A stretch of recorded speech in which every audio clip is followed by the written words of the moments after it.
கேள்வி பார்வையாளருக்கு வணக்கம். இந்த நேர்காணலில் நாம் சந்திக்க இருக்கும் சிறப்பு விருந்தினர் தமிழ் புலிகள் கட்சியின் மாநில செய்தி தொடர்பாளர் முத்துக்குமார் அவர். வணக்கம். வணக்கம். தாவேகா தற்போது புதிதாக சந்திரசேகர், விஜயனுடைய அப்பாவா இருக்கக்கூடிய சந்திரசேகர் ஒரு புதிய சர்ச்சையை கிளப்பியிருக்கார். காங்கிரஸுக்கு தமிழ்நாட்டில் பவர் குறைஞ்சு போயிடுச்சு, அதுக்கு காரணம் நீங்க கூட்டணி வச்சிருக்க கட்சி தான் ஒரு கருத்தை வச்சு நீங்க தாவேகாவோட இணையணும், அப்பதான் உங்களுக்கு பவர் கிடைக்கும்னு ஒரு கருத்தை வச்சிருக்காரு. எப்படி பாக்குறீங்க? அதை நீங்க கொஞ்சம் கூர்ந்து கவனிச்சிருக்கணும். காங்கிரஸுக்கு தேஞ்சு போச்சு, அவங்க காங்கிரஸுடைய பலம் தேஞ்சு போச்சு அப்படின்றத நீங்க கவனத்தில் எடுத்துக்கணும். நீங்க எங்களோட சேரணும், நாங்கன்னா எங்களோடனா தாவேகாவோட அப்படின்றாரு. இவரே உங்க மகனோட சேராம இருக்காரு, இவரே ஒரு மகனோட சேராம இருக்காரு, மகன் இவரோட சேராம இருக்காரு.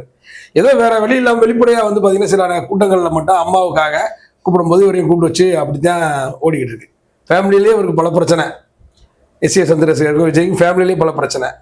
ஆனா இவங்க பாத்தீங்கன்னா காங்கிரஸுக்கு ஆலோசனை சொல்ற பேர்ல அந்த கருத்தை அவர் முன் வச்சிருக்காரு.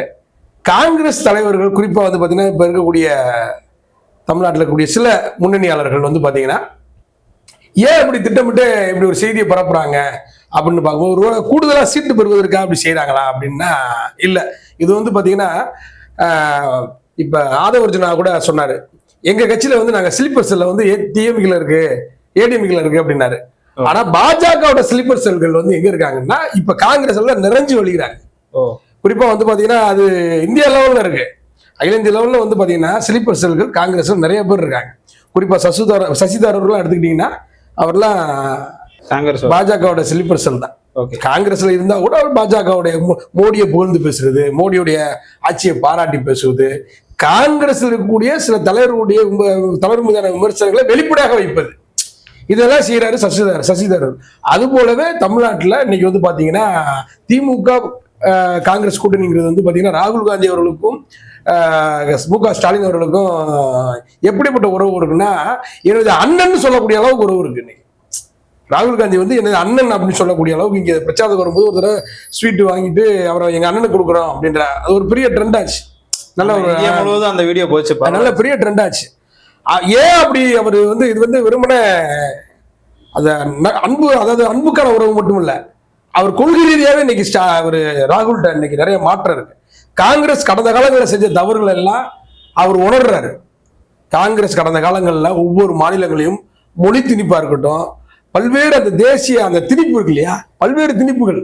இன்னைக்கு பாஜக திணிக்கிற திணிப்புகளுக்கெல்லாம் முன்னோடி காங்கிரஸ் தான். பாஜக இன்னைக்கு இந்த ஒரே நாடு ஒரே தேர்தல் இப்படி பல விஷயங்கள் பேசுறாங்கல்ல, இதுக்கெல்லாம் முன்னோடி காங்கிரஸ் தான். இதெல்லாம் ராகுல் காந்தி இன்னைக்கு பேசுறாரு. அது மட்டும் இல்லாம ஓபிசி மக்களுக்கும் எஸ்சி மக்களுக்கும் சரியான பிரதிநிதித்துவம் இல்லை என்பதை உணர்ந்திருக்கிறார். காங்கிரஸே இந்த தவறை செஞ்சிருக்கின்றத அவர் உணர்ந்திருக்கிறார்.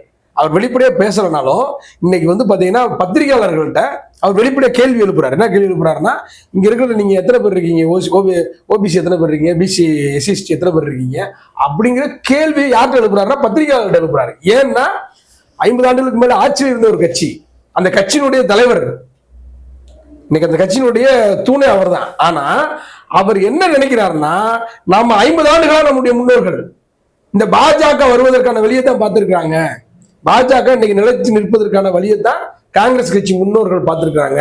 அது நேருவா இருக்கட்டும், இந்திரா காந்தியா இருக்கட்டும், ராஜீவ் காந்தியா இருக்கட்டும், பல்வேறு தலைவர்கள் முழுக்க முழுக்க காங்கிரஸ் தலைவர்கள்லாம் பாஜக இன்னைக்கு பலமாவதற்கு தேவையான வேலைகள் எல்லாத்தையும் செஞ்சிருக்காங்க.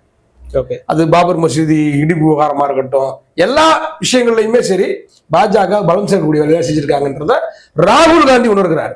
ராகுல் காந்தி உணர்ந்த காரணத்தினாலதான் தமிழ்நாட்டுல தீவிரமா அந்த பாஜக எதிர்ப்பு, RSS எதிர்ப்பு, அந்த இந்துத்துவ எதிர்ப்பு இருக்கு இல்லையா, இதையெல்லாம் உள்வாங்கி கொண்டுதான் இதையெல்லாம் நடைமுறைப்படுத்தக்கூடியவராக முதல்வர் ஸ்டாலின் இருக்கிறாரு.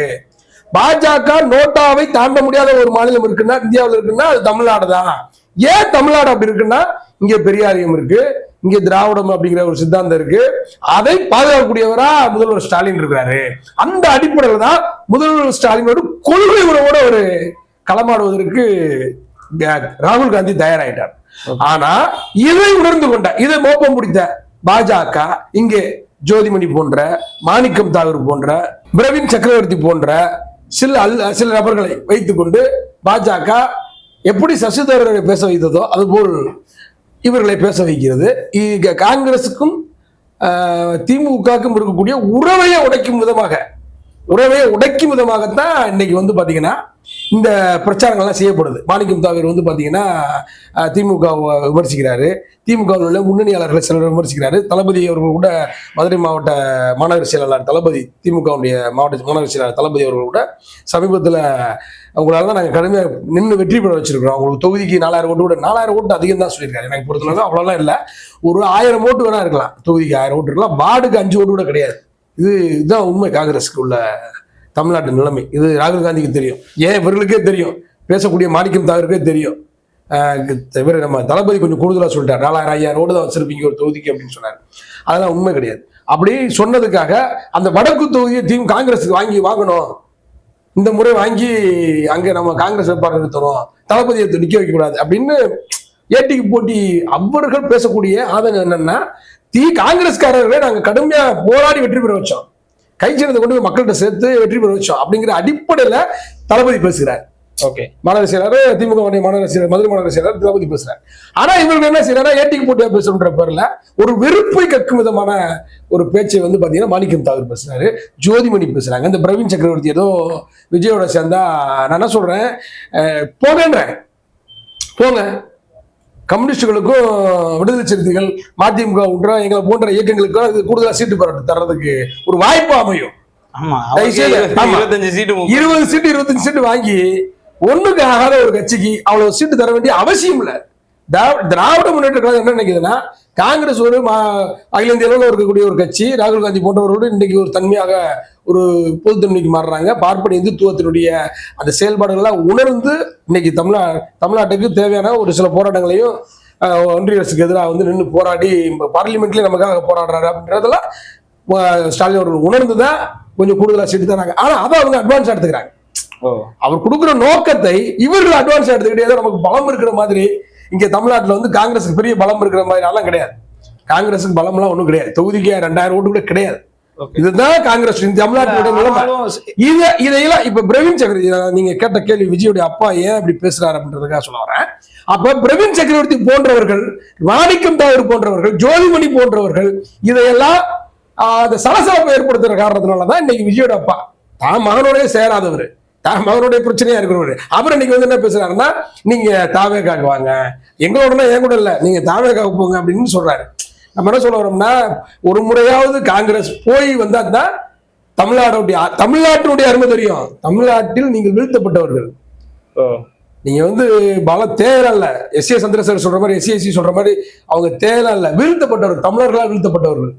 இந்தி திணிப்பா இருக்கட்டும், பல்வேறு திணிப்புகள், இப்ப பாஜக செய்யற பல வேலைகளை காங்கிரஸ் செஞ்சிச்சு, ஈழத்தமிழர் விஷயமா இருக்கட்டும், பல்வேறு விஷயங்கள் இருக்கு. உங்களுக்கு அப்பனா கூட செயல்பட்டாங்க, அமைதிப்படை அனுப்பிவிட்டது, இப்படி பல ஈழத்தமிழர்களை கொண்டொழிப்பதற்கு அமைதிப்படை அனுப்பிவிட்டது உள்ளிட்ட பல அதாவது வெளியுறவு கொள்கைகள் எல்லாம் மிக மோசமான இன்னைக்கு பாஜக வைத்திருக்க கொள்கைகள் எல்லாம் காங்கிரஸ் வைத்திருந்தது.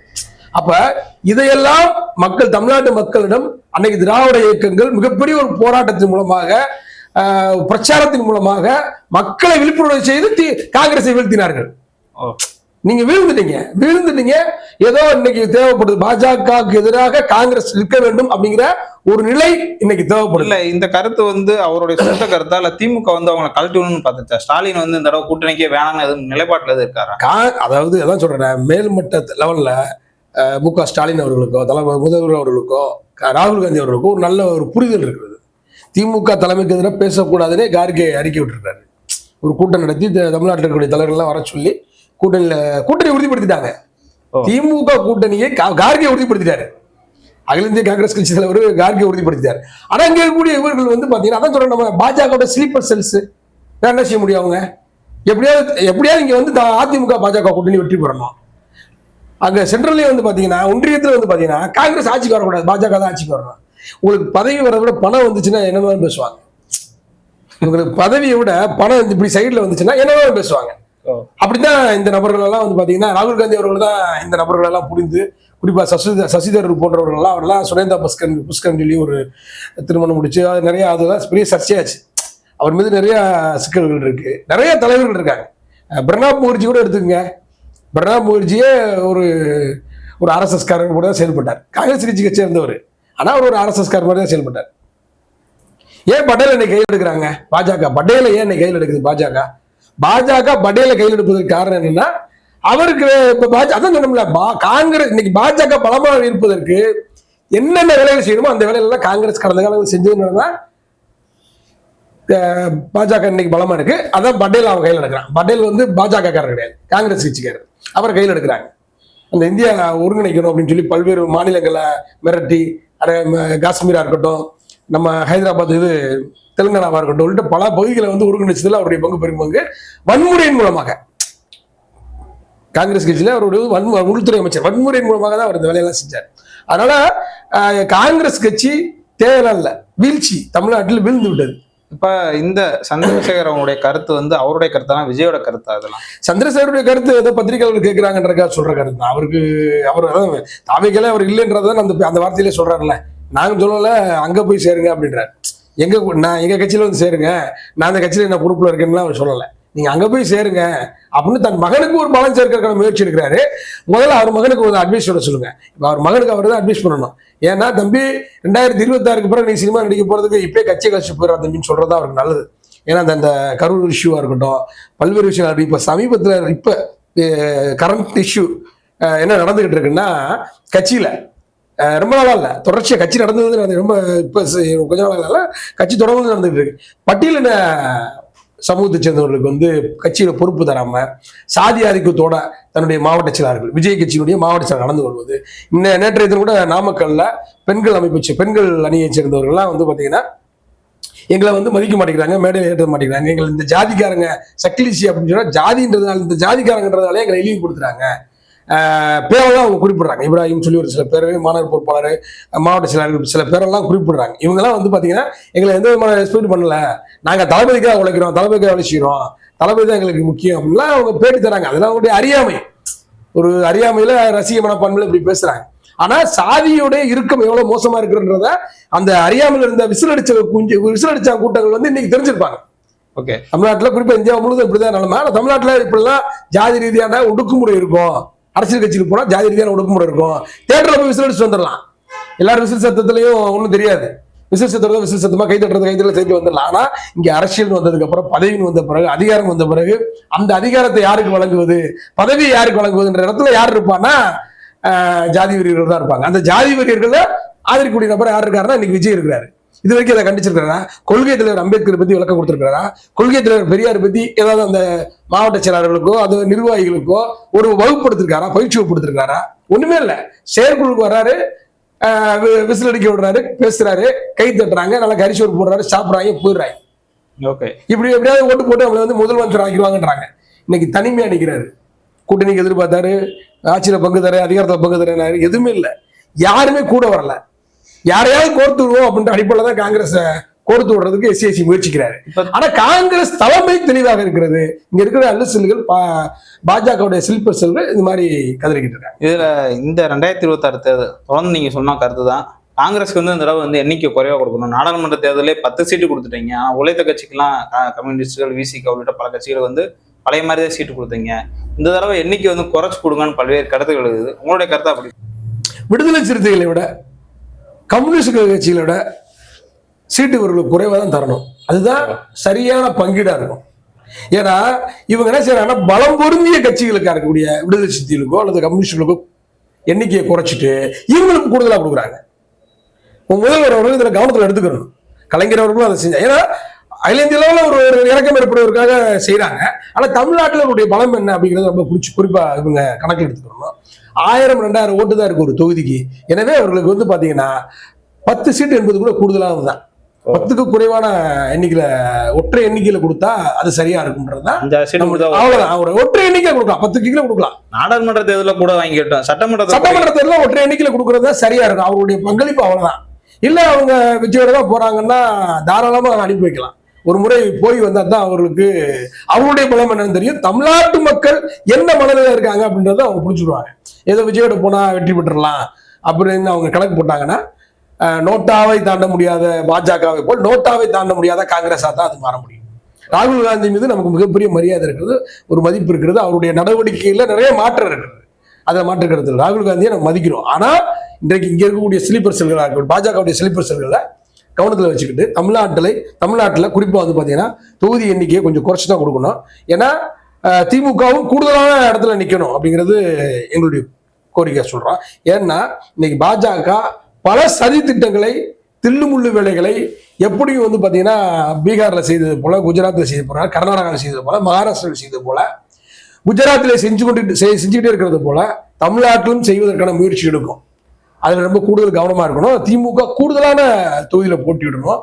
எங்களை போன்ற இயக்கங்களுக்கும் வந்து பாத்தீங்கன்னா திமுக பிரதித்துவம் இருக்கணும், அதை வாய்ப்பு கொடுக்கணும், சீட்டு கொடுக்கணும், வாய்ப்பு கொடுக்கணும். மிக தலைவர் நாயகத்துக்குலாம் கிட்டத்தட்ட தொடர்ச்சியா 10 ஆண்டுகளுக்கு மேல 15 ஆண்டுகளுக்கு மேல திராவிட முன்னேற்ற கழகத்தினுடைய கூட்டணியில தான் நம்ம இருக்கிறோம். ஆனால் எங்களை போன்றவர்களுக்கு வாய்ப்பு கொடுக்கணும். காங்கிரஸுடைய எண்ணிக்கை குறைக்கிறதுனால ஒரு தவறு இல்லைன்றதுதான் நம்மளுடைய கருத்து. ஓகே சார், நன்றி. நன்றி.